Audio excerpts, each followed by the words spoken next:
As you watch this video, nearly 2 out of every 3 people on Earth live in countries where practicing their faith could cost them everything.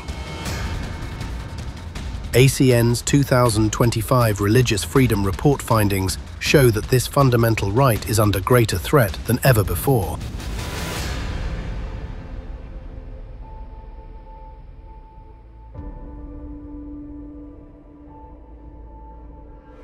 Imagine that 2/3 of the world's population, living in 62 countries around the globe today, are exposed to either religious discrimination or persecution. That represents almost 5.4 billion persons, mothers, fathers, and children, whose freedom, safety, and even their lives are at risk.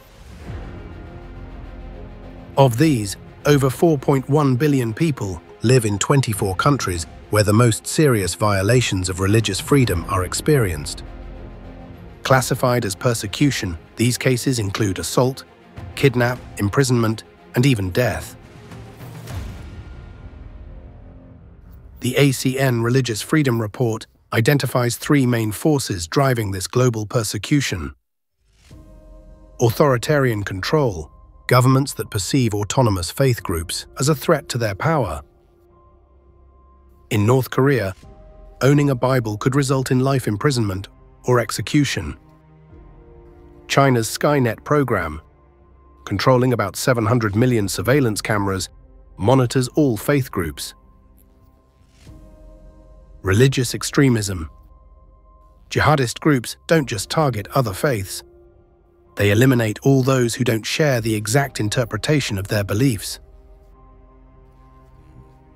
In Nigeria's Middle Belt, entire villages are forced to flee as armed groups burn churches and schools.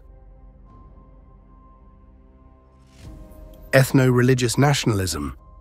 In several countries, religion is increasingly used to define national identity. In India, Hindu nationalist policies have undermined constitutional religious freedoms, targeting Muslim and Christian communities through anti-conversion laws, foreign funding restrictions, and societal violence. The fragility of religious freedom is most exposed in areas of conflict.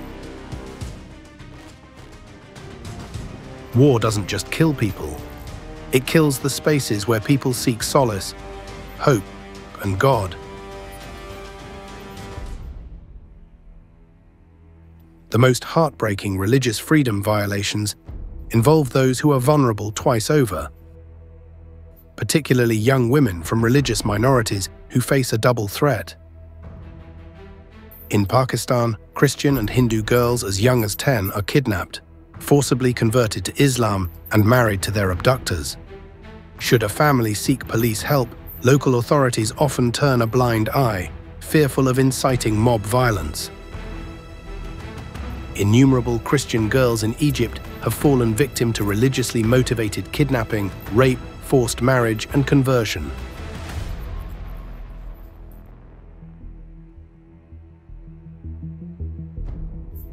The digital age has created new battlegrounds for faith. Authoritarian governments use artificial intelligence to monitor religious content online. Every prayer shared, every spiritual question asked, every religious discussion becomes potential evidence for persecution. In Pakistan alone, over 400,000 complaints target people for what they post about faith. Beyond outright persecution, a further 1.3 billion people in 38 countries suffer frequent and undocumented discrimination against. These are nations where you might not be killed for your faith, but you'll be denied jobs, blocked from building places of worship, or forbidden from sharing your beliefs with your own children.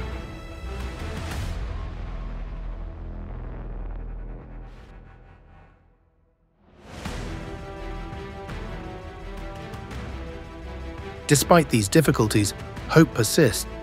Even in the darkest places, people of faith are lighting candles. In Burkina Faso, where jihadist attacks terrorize communities daily, religious groups organize peace soccer matches, refusing to let extremism divide them. In Mozambique's war-torn Cabo Delgado, churches have become lifelines for displaced families of all religious traditions, providing not just spiritual comfort, but food, shelter, and safety. Religious freedom cannot be defended by faith communities alone. It requires all of us: governments, institutions, educators, individuals like you and I. We must raise our voices, demand protection. And remember, if religious freedom is denied to one, sooner or later, it will be denied to all. The time to act is now, because religious freedom is a human right, not a privilege.